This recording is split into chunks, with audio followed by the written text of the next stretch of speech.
Welcome back ladies and gentleman. हम discuss कर रहे हैं बजट स्ट्रैटेजी पेपर जो कि लीक हो गया था और फिर उसके बाद रिजेक्ट भी हो गया कैबिनेट से। Let me go to Suhail Sarfaraz साहब।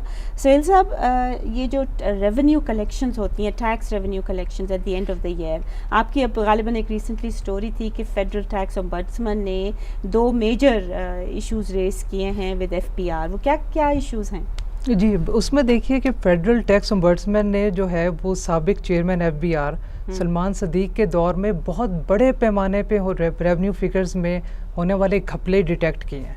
उसमें एक बहुत ही इंटरेस्टिंग चीज़ जो डिटेक्ट की है वो ये है कि 40 से 50 अरब रुपया जो है वो FBR ने पहले ही 2 मेजर जो टैक्स के यूनिट्स हैं, large tax payer unit Islamabad और LTU जो कराची का है, इन दोनों यूनिट्स ने जो है वो 40 से 50 अरब रुपया जो है वो पहले इकट्ठा करके टैक्स पेयर से और उसमें कलेक्शन को ज़्यादा दिखाया और उनको कुछ दिनों बाद जो है इसका रिफंड मिल गया। लेट मी सी कि मुझे ये समझ बात आ रही है कि जून में उन्होंने वो फिगर्स जो हैं वो कलेक्ट कर लिए, हालांकि उनको 1 जुलाई को करने चाहिए थे। तो वो 1 साल पहले, ताकि बजट में रेवेन्यू फिगर्स बेहतर लगें और बजट डेफिसिट जो है वो कम नजर आए। जी, उसमें उन्होंने इस तरह किया कि जून 30 तक जो है, क्योंकि उनका टारगेट पूरा नहीं हो रहा था। एडवांस इनकम टैक्स जो है सुहेल साहब वो हर मुल्क में होता है, पाकिस्तान में भी होता है। एडवांस इनकम टैक्स बिल्कुल जो है वो लॉ में है, लेकिन एडवांस टैक्स पहले से पकड़ लेना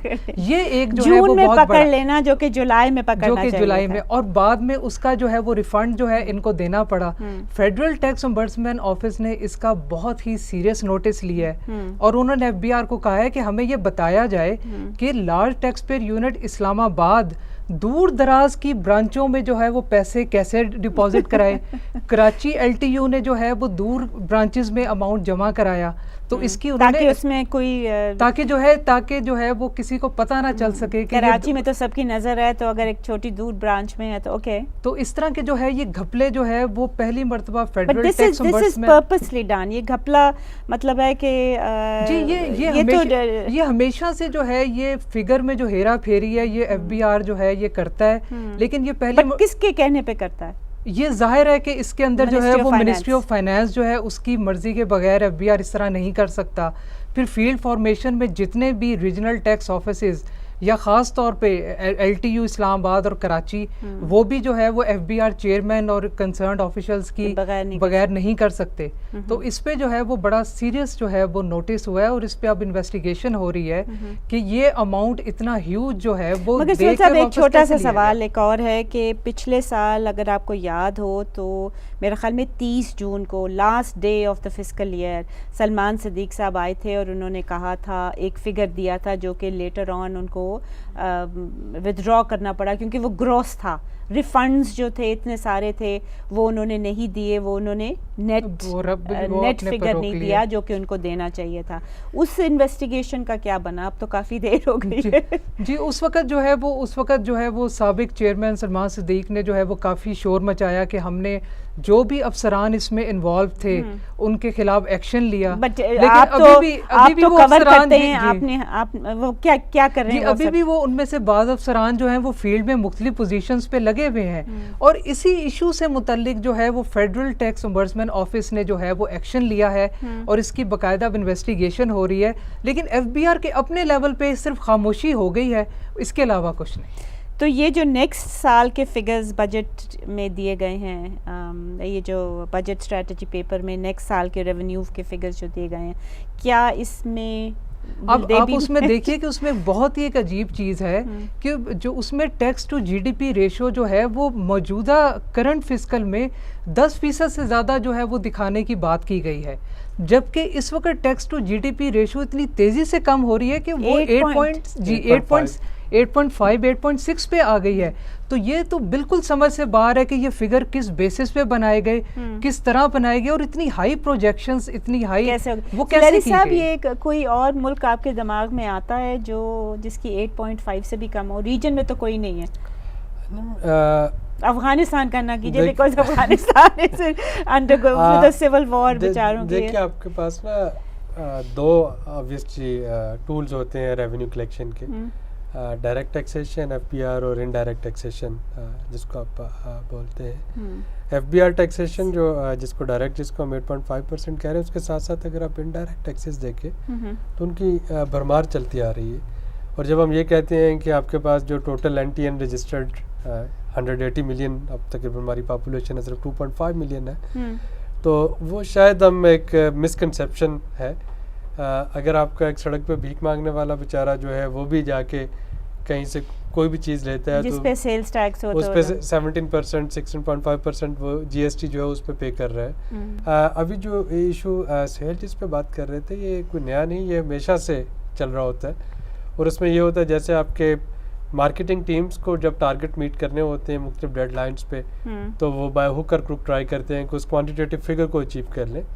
ना सिर्फ ये कि इसमें रिफंड नहीं दिए गए, बल्कि मेरे पास इस तरह की इंफॉर्मेशन भी हैं कि बहुत सी पब्लिक सेक्टर एंटरप्राइजेज जो कि अदरवाइज लॉस में जारी होती हैं, उनसे पैसे जो हैं वो बाकायदा ले लिए जाते हैं और ना टैक्स उनसे सिंपल ये कहा जाता है कि अच्छा भाई ये 10, 20, 50, 60 लाख रुपये जो है उसके वो चेक दे दिया जाए, और उनको नेक्स्ट डेट का जो है चेक वो पहले से अदा कर दिया जाता है। So it's just a quick question from you. 2011-2012 जो करंट ईयर है उसके बजट में 2069 बिलियन रुपीस रेवेन्यू कलेक्शन है। उन्होंने कहा है कि एक्चुअल भी जो है वो यही फिगर होगा। यू डोंट एग्री और डू यू एग्री? नहीं, उसमें जो है वो डेफिनेटली जो है वो एक्चुअल और उसमें फ़र्क तो होगा। जी बिल्कुल जो है उसमें फ़र्क है। इसी के साथ ख़वातीन हज़रात छोटी सी ब्रेक लेते हैं। स्टे विद अस।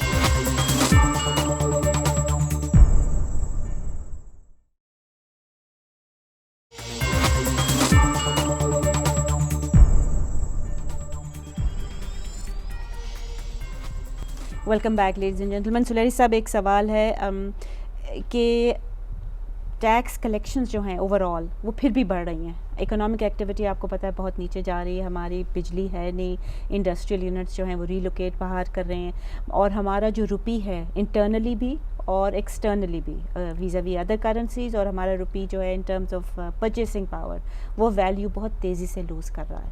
तो ये टैक्स कलेक्शंस क्यों बढ़ रही हैं? देखिए, टैक्स कलेक्शन जो है ये आपको इसकी क्वांटिटी बढ़ती नज़र आ रही है। It's a nominal increase, not it's a real increase. होता यह है कि जो आपके इम्पोर्ट्स जो आ रही हैं जब वो महंगी होती हैं, अगर आपका रुपी जो है वो डिवैल्यू हो रहा है, तो वो वही चीज़ जो कि आप 60 रुपये में मंगवाते थे आप वो 90 रुपये में मंगवा रहे हैं। जब आप 90 रुपये में मंगवाएंगे तो अगर आप पहले उस पर 60 रुपये का 6% ले रहे थे या 8% ले रहे थे टैक्स, हाँ, अब वो 90 रुपये का आपको 6 या 8% लेना पड़ रहा है। तो एक्चुअल वो जो है कलेक्शंस बढ़ रही हैं, मगर ये बिल्कुल नॉमिनल है बिकॉज वो रुपी की वैल्यू जो है की वैल्यू। इसी तरीके से जो कंजम्पशन टैक्स है इन्फ्लेशन के साथ वो बढ़ जाता है। अगर मुझे गिलास जो है पहले 20 रुपये का मिलता था, मैं इस पर 16% GST दे रहा था। जब इसकी कीमत 25 रुपये होती है तो उस पर 25 रुपये पे मैं 16% GST दे रहा हूँ। और यही हाल हमारी ऑयल प्रोडक्ट्स का हुआ है कि उनकी प्राइसेस बढ़ती जा रही हैं तो और इनकी टैक्स कलेक्शंस उस पे जो पेट्रोलियम डेवलपमेंट लेवी है वो बढ़ती चली जाती है, उस पर सेल्स टैक्स बढ़ता चला जा रहा है। सिमिलरली जब आपके पावर टैरिफ बढ़ते हैं उस पर जो चार्जेस, सरचार्जेस, सुपर सरचार्जेस हैं, तो ये सारा का सारा जो बोझ है, जो कि मैं पहले भी कह रहा था कि मनहसुल कौम शायद हम टैक्स चोर कौम नहीं है। शायद हमें पता नहीं कि हम कहाँ से one of the biggest charities देते हैं हम, शायद हमें पता नहीं कि हम कहाँ से देते हैं, कहाँ से देते हैं वो। तो अगर वो बिजली के बिल हमें ज़्यादा देने पड़ रहे हैं या गैस के, तो जितने ज़्यादा बिल की वैल्यू होगी उतना उस पर वो सरचार्ज और सुपर सरचार्ज ज़्यादा बढ़ जाएगा। तो ये एक वजह है कि आपको नज़र आता है FBR की कलेक्शन में इंक्रीज, मगर otherwise it's not there. Sohail साहब, let me ask you a final question. ये जो इतने सारे वर्ल्ड बैंक आई थिंक ने सपोर्टेड प्रोग्राम्स किए हैं कि जी टैक्स कलेक्शंस बढ़े जी, टैक्स एडमिनिस्ट्रेशन रिफॉर्म हो, क्या उनमें से कोई भी सक्सेसफुल थोड़ा सा आपको नज़र आया? बिकॉज ये तो अपनी वैल्यूएशन करते हैं कि जी फुली सक्सेसफुल। देखिए, इसमें जो है वो सिर्फ ये कि एक बड़े बड़े ऑफिसेस बन गए हैं जिनको लार्ज टैक्स पेयर यूनिट और रीजनल टैक्स ऑफिसेस का नाम दे दिया है। जो सबसे मेजर रिफॉर्म थी कि टैक्स अफसरों का माइंडसेट चेंज हो और करप्शन से वो हटें, वो चीज़ बिल्कुल जो है वो चेंज नहीं हुई, जबकि इनकी जो है वो पे पैकेजेस डबल से भी ज़्यादा कर दिए गए हैं। इसके अलावा जो सबसे बड़ी उसमें किसी किस्म की कोई तब्दीली नहीं, बल्कि ये कि ये जो इनलैंड रेवेन्यू सर्विस बनी है जिसमें इनकम टैक्स और सेल्स टैक्स इकट्ठे कर दिया गया है, इसके बाद जो है टैक्स पेयर से आप पूछें तो वो और ज़्यादा तंग है। अगर उसका पहले काम एक हफ्ते में होता था तो अब महीने लग जाते हैं। तो ये तो रिफॉर्म्स का कोई उल्टा ही जो है वो असर नज़र आ रहा है, क्योंकि ना तो इनका सबसे बड़ा जो मेजर रिफॉर्म इनिशिएटिव था कि हम electronically sales tax, income tax और कस्टम्स को एक जगह पे एक अफसर सामने स्क्रीन पे तीनों टैक्सेस को देख सकता है, मतलब रैशनलाइज कर सकता है, लेकिन वो उसमें कुछ भी डेवलपमेंट नहीं हुई और उसी तरह जो है वो बस बराए नाम इलेक्ट्रॉनिक फाइलिंग जो है वो की जा रही है। बहुत बहुत शुक्रिया आपका Suleri sahab to come on our show, and Suhail Sarfaraz sahab आपका भी शुक्रिया करती हूँ। मुझे तो और मेरे ख्याल में हम हमारे गेस्ट्स को पता नहीं कि ये बजट स्ट्रैटेजी पेपर को क्यों गवर्नमेंट ने, कैबिनेट ने रिजेक्ट कर दिया है।